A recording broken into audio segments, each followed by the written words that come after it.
Darth Maul was initially introduced as the primary antagonist in Star Wars The Phantom Menace, the first episode in the Star Wars prequel movie trilogy. He stood out to fans with his red face, horned head, and the first double-bladed lightsaber that we had ever seen. Even fans who dislike the movie remember Darth Maul as one of the best elements of Star Wars ever. His fight scene with Obi-Wan Kenobi and Qui-Gon Jinn is absolutely incredible. So when he died at the end of the first movie, cut in half, horizontally, by Obi-Wan, fans were really upset, and they were even more upset when they learned that he was replaced by Count Dooku as the primary antagonist in Attack of the Clones, which they shouldn't have been, because Count Dooku is such a handsome and elegant villain. Years after The Phantom Menace was released, we were surprised to learn that Darth Maul actually survived in the Clone Wars TV show. His brother needs some help with his Sith training, as brothers often do, and so he goes and finds Maul on a junkyard planet, where he has been living all these years, attached to mechanical spider legs that are held together by the Force. He helps Maul heal, and together they begin to build up their own power base, all in the name of exacting vengeance on Obi-Wan Kenobi, the Jedi who took Maul's legs, and Maul's future. It takes years, but eventually Maul catches up with Kenobi, and they have one final duel. This time, Maul dies for what we believe is the last time. But what do these two different deaths mean for the former Sith Lord? My name is Peter, and you're listening to Determination, Deliberation, and Dragons.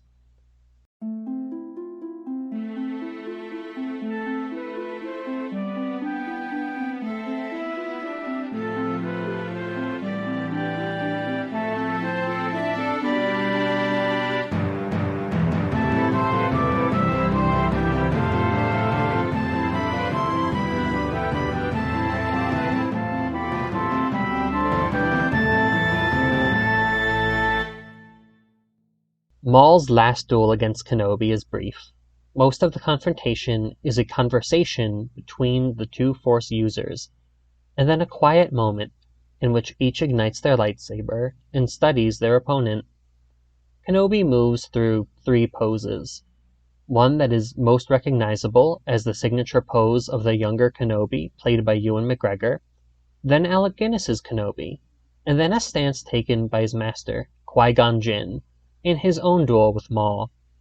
There's a lot happening in this scene, but most of the analyses that I've seen have all pointed to Maul as being stagnant, stuck in his old ways, thinking that he is superior to Kenobi because he has more power and isn't stuck on an isolated desert planet, aging at a rapid pace.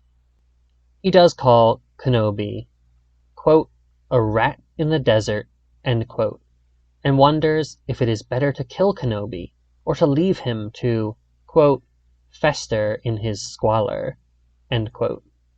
Maul admits to traveling to Tatooine with the intention of killing his old nemesis. I think that Maul genuinely believes that to be his intention at the time. He has lost so much to the Sith, and doesn't have any recognizable path forward.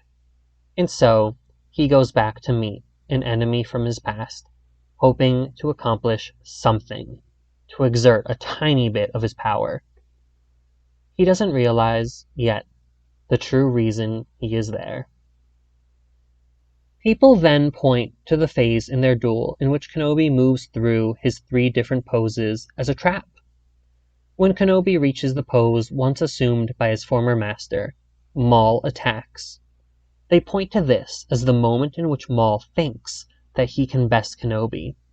He sees Qui-Gon's old stance, a stance that he once beat before, and thinks that he can defeat Kenobi in the exact same way. When he attacks Kenobi, Maul uses the same moves that he once used to kill Qui-Gon.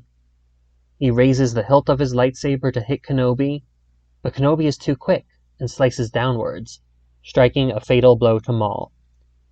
Maul falls and is caught by Kenobi. This, I believe, is the crucial moment in which my theory is based on. Without any anger, Maul asks if the person Kenobi is guarding, Luke Skywalker, is the chosen one. When Kenobi responds in the affirmative, Maul claims that Luke will avenge them both. It seemed an odd thing for someone who supposedly hates his opponent to say, especially when knowing he has just been killed at the hands of that person. Why would Maul want Kenobi to be avenged as well? And wasn't Maul's hatred singularly targeted at Kenobi?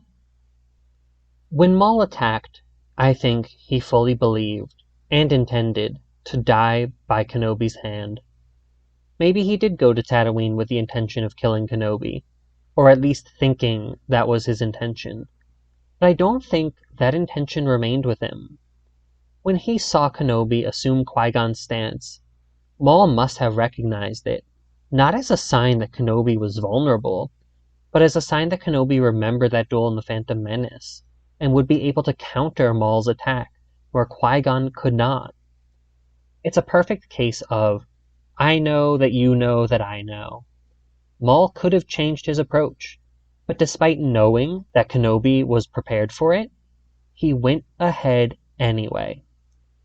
Now, obviously we don't know for sure that this is what Maul was thinking, but it's certainly plausible. Fortunately for us, we have another Maul death scene to compare this one to.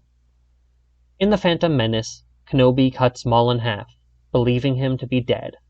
But Maul returns, not quite with full control of his mind, but he is alive.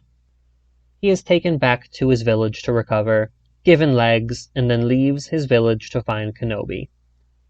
When he meets Kenobi for the first time since being cut in half by him, Maul explains to the Jedi that, quote, "You cannot imagine the depths I would go to stay alive, fueled by my singular hatred for you."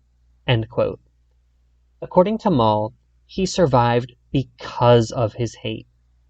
I know some of you need a biological reason for him to survive, but let me just remind you that this is a fictitious world with space wizards and teddy bears that know how to drive speeder bikes and overthrow tyrannical governments. So it shouldn't be too hard to accept that a Sith Lord, one of the most powerful beings in the galaxy, can survive being cut in half. And if you are struggling to accept that, allow me to introduce you to Darth Vader, another Sith Lord who had all his limbs cut off and burned for probably a few hours on the bank of a lava river. As a burning Vader is crawling up the riverbank with only one metallic arm, he tells Kenobi that he hates him. Hatred of Kenobi seems to be the key to surviving impossible odds in the Star Wars universe. But what is important is that Maul survived, and he did so because of his hate specifically for Kenobi.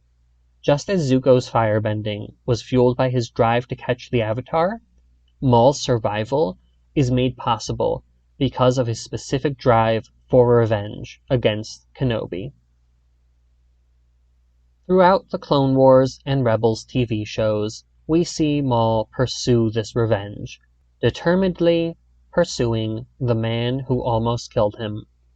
Almost everything he does is for the express purpose of hurting Kenobi.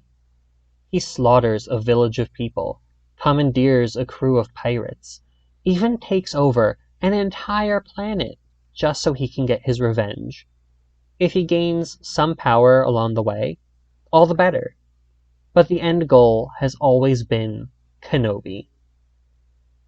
And then Kenobi disappears.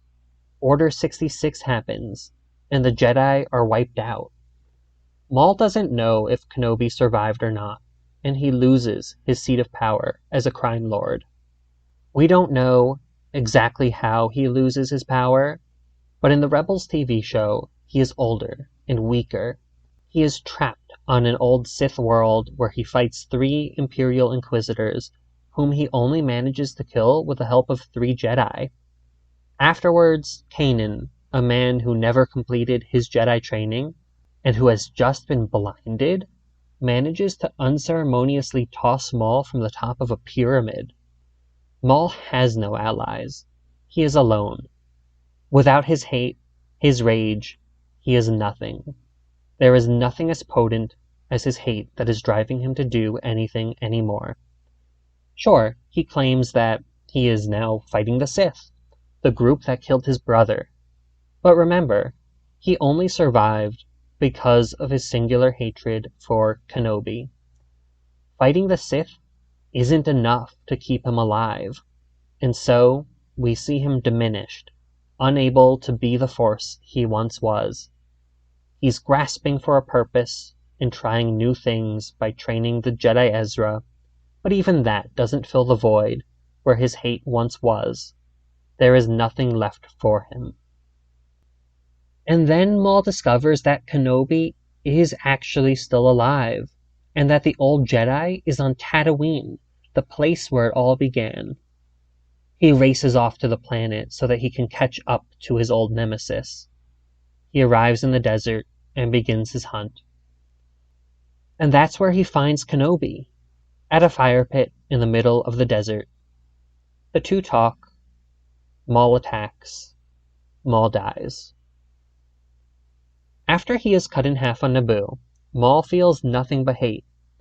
He responds to his initial injury, to what should have been his death, with anger, and goes out of his way to claw his way back to Kenobi, to make the Jedi feel what he himself felt at that pivotal moment of his life. His response to being struck one last time is completely different. Whatever vestiges of hate he may have had are gone. He falls and allows himself to be caught by Kenobi, the man who had once been his enemy.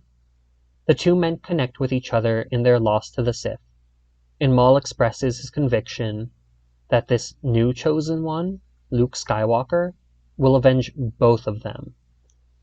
If he had been fully committed to killing Kenobi, I don't think he would have responded in the way he did. His mocks and threats to Kenobi and Luke aren't sincere. As he is dying, he lets go of them. He allows his anger to fade, and he dies for real this time. Without his hate, he becomes mortal. There's really no way of knowing for certain if Maul thought he could win the duel or if he intended to lose it. We don't actually know what he is thinking in that scene. But I do think that he would have been able to survive a second time if he had continued to feed on his hate for Kenobi. The fact that he dies, and that he reaches out to Kenobi as an equal just before he does, seems to indicate to me that Maul's hate for Kenobi just isn't there anymore. Moving away from Star Wars for just a moment, in a lot of different stories, ghosts continue to roam the world, long after dying, because of some unfinished business that they have. Maul, in a way, is a ghost. He remains in the galaxy in order to haunt Kenobi, following him, committing atrocities wherever he goes, and orchestrating entire wars just to get Kenobi, one person, to notice him. And then that all ends, and Maul is able to move on. Hate is all-consuming. When we first learn that Maul survived what was thought to be his initial death, he doesn't look comfortable. There is no space in his mind for anything other than his hate of Kenobi.